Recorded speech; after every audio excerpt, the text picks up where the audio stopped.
Friends, welcome back my YouTube channel. आज आप इस वीडियो में देखने वाले हैं गुणा में शून्य कब बनेगा और कितने शून्य बनेंगे। सबसे पहले हम देखेंगे गुणा में शून्य कब बनेगा, मतलब गुणा में शून्य कब बनते हैं। ठीक है, गुणा में शून्य कब बनते हैं।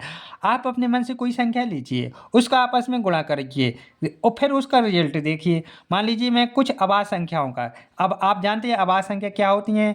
2, 3, 5, 7 और 11, ठीक है, 13, ऐसे ऐसे डॉट डॉट बहुत सी आवाज संख्या होता है।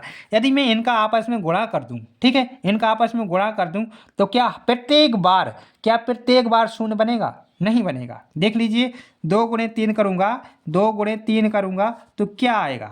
6 आएगा। ओके, और कोई संख्याओं का आपस में करा लेते हैं गुणा, जैसे कि 7 × 11 करा लेते हैं। 7 × 11 कराएंगे तो क्या आएगा? क्या आएगा आपका? 77 आएगा।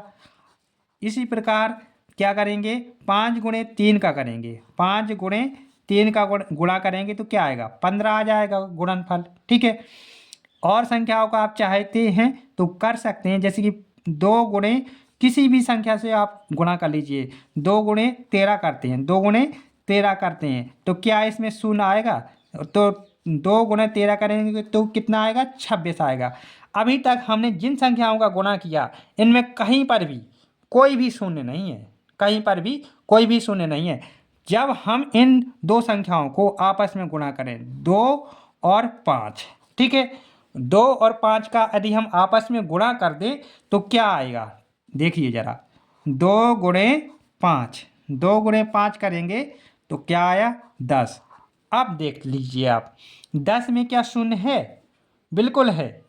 और इसी प्रकार जब हम 5 × 2 कर दें, 5 × 2 कर दें, क्या इसमें शून्य है? हाँ जी, बिल्कुल शून्य है। इसमें भी शून्य है, क्योंकि 2 × 5 करो तो 10 आएगा, और 5 × 2 करो तो क्या आएगा? 10 आएगा। ठीक है, और दोनों में ही शून्य है। ठीक है, दोनों में ही शून्य है। तो आप जान गए होंगे, एक बात यहाँ से साफ साफ निकल के आ रही है। क्या है कि जब हम लिख के बताएं, जब देखिए नियम क्या निकल के आया है, जब 2 और 5 का गुणा या 5 और 2 का गुणा करें तब शून्य संख्या में बन जाता है। ठीक है, तब संख्या में, मेरा यहाँ कहने का मतलब है तब संख्या में शून्य आ जाता है। मतलब यहाँ मेरा कहने का मतलब क्या हुआ कि तब संख्या में क्या हो जाता है?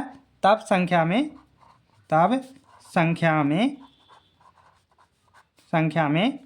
शून्य आ जाता है। क्या आ जाता है? शून्य आ जाता है। ठीक है, संख्या के पीछे शून्य आ जाता है। ठीक है, शून्य आ जाता है। आप ऐसा समझ लीजिए कि उस संख्या के पीछे शून्य आ जाता है। जैसे कि हमने अभी 5 × 2 किया तो देखो इस संख्या, ये 10 है ना, तो देखो ये इस संख्या में पीछे क्या है? शून्य है। ठीक है, मेरा यही कहने का मतलब था। ठीक है, यही कहने का मेरा मतलब था और यही सवाल था मेरा। ठीक है, तो कुछ आप यहाँ समझ गए होंगे कि शून्य कब बन जाता है, जब संख्याओं का गुणा करें। ठीक है, तो अब हम यहाँ पर दूसरा क्वेश्चन उठाएंगे, क्या कि कितने शून्य बनेंगे संख्या। ये आपके लिए क्वेश्चन बहुत इंपॉर्टेंट है और अक्सर पेपर में यही पूछा जाता है। दो संख्याएं दे दी जाती हैं, अब आप बताइए इन संख्याओं में कितने शून्य बनेंगे गुणा में। ठीक है, 2 या 3 संख्या या बहुत सी संख्या दे देते हैं, तो उन संख्याओं में शून्य कब, मतलब और कितने शून्य बनेंगे। सीधा सीधा क्वेश्चन करेंगे कि इन संख्याओं के गुणनफल में कितने शून्य बनेंगे, ऐसा आपका क्वेश्चन आएगा। उन सभी क्वेश्चनों को आज हम इस वीडियो में देखेंगे। देखिए, अब हम समझेंगे कि गुणा में कितने शून्य बनेंगे।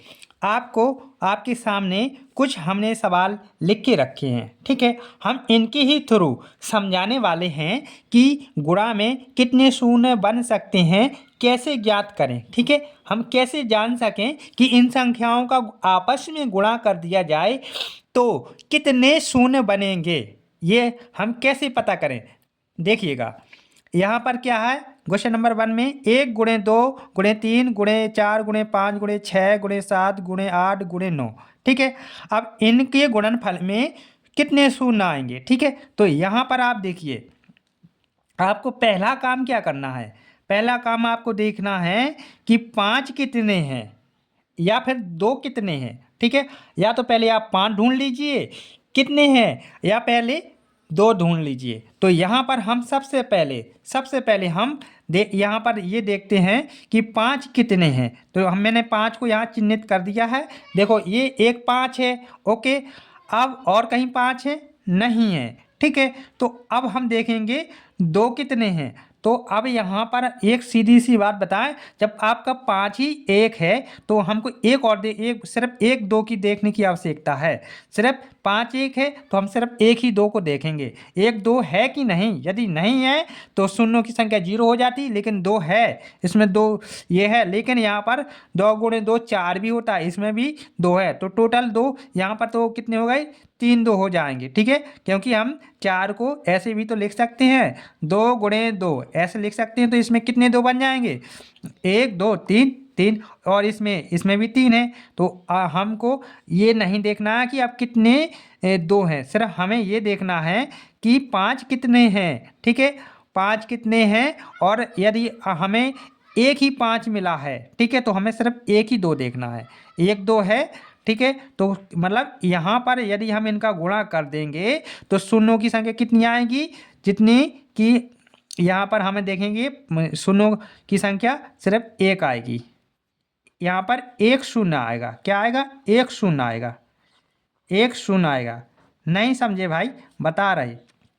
देखो मेरा कहने का मतलब ये है कि देखो जब भी हम 2 संख्याओं का गुणा कराते हैं, ठीक है, तो उन संख्याओं में अनिवार्य होना चाहिए कि 1 2 हो, कम से कम 1 2 हो, और कम से कम 1 5 हो, ठीक है।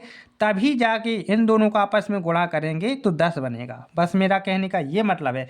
जब यहाँ पर 5 ही 1 है, ठीक है, जब 5 ही 1 है तो अब क्या करेंगे, 5 गुणे 2 करेंगे तो 10 ही आएगा, तो एक ही शून्य तो बनेगा, ठीक है। अब आपको बात समझ में आ गई होगी। इसी प्रकार इस सवाल में देखिए, 2 गुणे 3 गुणे 5 गुणे 7 डॉट डॉट अनंत तक। अब ये यदि हम अभाज्य संख्याओं का आपस में गुणा करें, ठीक है, तो कितने शून्य आएंगे भैया। अभाज्य संख्याओं के गुणा में सिर्फ एक ही बार गुणा का जो है 5 आता है, और एक ही बार 2 आता है अभाज्य संख्याओं में, ठीक है। अभाज्य संख्याओं में सिर्फ एक ही बार 2 आता है और 5 आता है। तो इसमें भी क्या आएगा, एक ही शून्य आएगा, एक ही शून्य आएगा, सिर्फ और सिर्फ एक ही शून्य आएगा, ठीक है। अब यदि हम यहाँ पर जो है सम संख्या 2 4 6 8 इनका आपस में गुणा करें तो क्या शून्य आएगा। देखो इनका आपस में मैंने 12 तक गुणा किया है, ठीक है। 12 तक में कितना आएगा वो शून्य, देखिए यहाँ पर कहीं 5 तो है नहीं है, ठीक है। लेकिन देखो इसमें क्या है, इसमें सीधे मतलब 10 लिखा है। तो वैसे तो मैं आपको बता दूं 2 गुणे 5, ठीक है, इसमें आपको 5 मिल जाएगा। लेकिन जब शून्य आपको यहीं पर मिल गया तो इसमें भी एक शून्य होगा, ठीक है, एक शून्य होगा। आप ऐसे चाहो तो समझ सकते हो कि देखो 10 को हम ऐसे 2 गुणे 5 लिख सकते हैं, ओके। तो 2 5 10, एक ही शून्य आएगा, ओके। ये जरूरी है कि जितने ही 5 हो गुणा में उतने ही 2 हो, तभी शून्य और मतलब बनेंगे। अब यहाँ पर 8 गुणे 125 है, ठीक है। तो इसमें इस सवाल में हम इसमें हल करेंगे तो इसमें कितने शून्य आएंगे। देखो 8 को हम क्या लिख सकते हैं, 8 को हम क्या करेंगे, 8 को हम इसका जो अभाज्य संख्या है 2, ठीक है, 2 का हम आधार बनाएंगे और उस पर घातांक लिखेंगे। तो देखो 2 8 को क्या लिख सकते हैं, 2 पे घात 3, ठीक है, ऐसे लिख सकते हैं यहाँ, ठीक है। और 25 को क्या लिख सकते हैं, 125 को क्या लिख सकते हैं, 5 गुणे 3। आप ये तो जानते हैं कि 2 पे घात 3, 2 पे घात 3, ठीक है, 2 पे घात 3 का मतलब 3 बार गुणा होना है इसका, और 5 पे घात 3 का मतलब 3 बार 5 का गुणा होना है। जब देखिए आप यहाँ पर भी क्या है, 3 2 हैं और यहाँ पर भी 3 5 हैं। यदि 2 और 5 की संख्या समान है, इनकी घातों की संख्या समान है, तो यहाँ पर शून्यों की संख्या कितनी आएगी, शून्यों की संख्या कितनी आएगी, 3 शून्य आएंगे। इसमें कितने आएंगे, 3 शून्य आएंगे। बात समझ में आई होगी, ठीक है। अब इसी प्रकार इसको भी देखते हैं, 64 गुणे 625, ठीक है। तो 64 को हम क्या करेंगे, इसका जो है घातांक के रूप में लिखेंगे। आधार को क्या करेंगे, देखो सम संख्या है, सम संख्या है तो आपको क्या करना है, आधार को क्या रखना है, 2 को आधार बनाना है, 2 को आधार बनाना है। जो आधार आपका होना चाहिए 2 होना चाहिए। तो हम यहाँ पर 2 पे घात लिखेंगे 64 को। देखो 64 को 2 पे घात कितनी लिख सकते हैं, क्या आप बता सकते हैं? 64 को 2 पे घात कितना लिख सकते हैं? हाँ जी, तो देखिए 2 पे घात 64 को कैसे लिख सकते हैं, 6 लिख सकते हैं। ओके, लेकिन मैंने तो बता दिया, और आपको कैसे पता चलेगा कि 64 को 2 पे घात 6 कैसे लिखा जाता है? ठीक है, तो इसके हमारे पास एक शॉर्ट ट्रिक है जिसके जरिए आप जान जाएंगे। देखो आपको क्या कर लेना है कि जो देखना ये किसी का घनमूल है या घनमूल नहीं है तो बड़ी से बड़ी संख्याओं का आपस में गुणा करा लेना है। ठीक है, तो यहाँ ये सॉरी घनमूल, हाँ घनमूल है तो घनमूल लिख लीजिए। यदि आपको वर्गमूल पता है तो वर्गमूल लिख लीजिए। हाँ ये वर्गमूल है, ये कितने का है, 8 का है, और घनमूल ये 4 का है। आप चाहो तो घनमूल का यूज कर लीजिए, चाहो तो वर्गमूल का। देखिए हम यहाँ पर वर्गमूल का यूज करेंगे, तो 8 पे घात क्या लिख सकते हैं, 64 को 8 पे घात 2 लिख सकते हैं, 64 को लिख सकते हैं ना। और हम यहाँ पर 8 को क्या लिख सकते हैं, 8 को हम क्या लिख सकते हैं, 8 को हम क्या लिख सकते हैं, 2 पे घात 3। और देखो ये 2 की घात पहले से आती थी तो ये पे 3 3 2 3 दूना 6, 3 दूना 6। तो इस प्रकार यहाँ पर 6 घात आ जाएंगी। ठीक है, इस प्रकार यहाँ पर 6 घात आ जाएंगी। अब 2 पे घात 6 आ गई हैं। इसी प्रकार आप थोड़ा करना, आपको समझ में आ जाएगा। और इसी प्रकार 625 को मतलब 625 को हम क्या करेंगे, अब जब आवाज संख्या हो तो आपको क्या करना है, आधार को मतलब आधार आपको 5 बनाना है। ठीक है, बकाया जो संख्या ना है उसको गुणा में अलग रख देना। ठीक है, तो अब 625 को घातांक के रूप में लिखेंगे तो कैसे लिखेंगे, ठीक है, 5 पे घात 4। क्यों, 25 गुणे 25 625 होता है। आप जानते हैं ये 25 का क्या है, वर्ग है। ठीक है, 25 का वर्ग है। अब 25 को क्या करेंगे, 25 को हम क्या लिख सकते हैं, 5 पे घात 2। अब देखो 2 दूना 4, तो 5 पे घात कितनी आ जाएंगी, 4। अब देखिए यहाँ आप देख लीजिए, यहाँ पर दो गुणा में कितने हैं, 6 हैं, और यहाँ पर 5 गुणा में कितने हैं, 4 हैं। तो यहाँ पर शून्यों की संख्या कितनी होगी, आपको क्या कर लेना है, कम, या तो मतलब या तो 5 कम है कम से कम, या 2 कम से कम है, जो भी आपको कम लगे उन्हीं की घातों को आपको लिख देना है। यहाँ पर आप लिख देंगे कि 4 शून्य है, यहाँ पर कितने हैं, 4 शून्य है। यदि यहाँ पर 64 गुणा 625 कराएं तो कितने आएंगे, 4 शून्य आएंगे इसके गुणनफल में। अब आपका ये लास्ट में सवाल ये रहा, बहुत ही इंपॉर्टेंट, ये क्या है, 8 गुणे 135 गुणे 89 गुणे 735 गुणे 100 और गुणा में लगा दिया शून्य। जब आपको लास्ट में जहाँ संख्या जितनी भी बड़ी हो, किसी भी संख्या में शून्य का गुणा हो, तो आप जानते हैं उसमें उसका आंसर क्या आता है, शून्य आता है। तो भैया इसमें तो एक ही शून्य है, शून्य आंसर आएगा, एक ही शून्य मतलब शून्य है। बस मैं आशा करूँगा कि आपको समझ में आ गया होगा कि गुणा में कितने शून्य बनेंगे, याद करना समझ में आ गया होगा, और गुणा में शून्य कब बनेंगे ये भी बात समझ में आ गई होगी।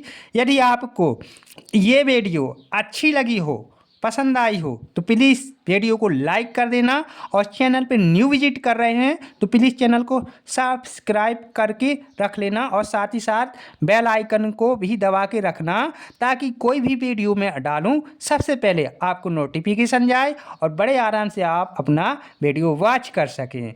Thank you for watching my YouTube channel.